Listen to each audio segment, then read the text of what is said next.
Kitchen sink सतत तुंबल्याने होणाऱ्या वैतागाला करा कायमचं फ्लश आउट।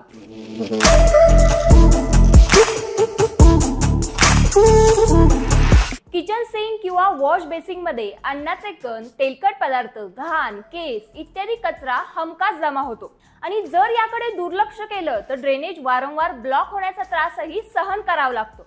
तर आता टेन्शन घेऊ नका आणि हे सोपे घरगुती उपाय नक्की ट्राय करा। गरम पाणी, जर सिंक तुंबलेले असेल तर फक्त एका भांड्यात पाणी उकळा आणि ते पाणी सिंक मध्ये ओता आणि यानंतर काही वेळाने सिंक मध्ये साचलेली घाण निघून जाईल।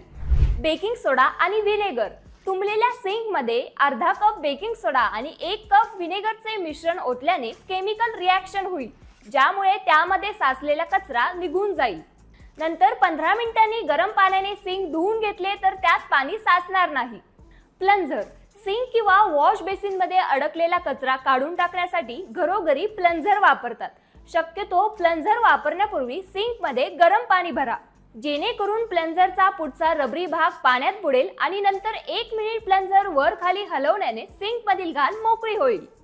ड्रेन क्लीनिंग पावडर, रात्री ही पावडर सिंक मध्ये टाकून ती तशीच राहू द्या, सकाळपर्यंत सिंक मधील घाण आणि कचरा निघून जाईल। नाजूक तार, जर आतापर्यंतचा एकही उपाय काम करत नसेल तर तुम्ही पातळ तारेच्या मदतीने ड्रेनेज साफ करू शकता।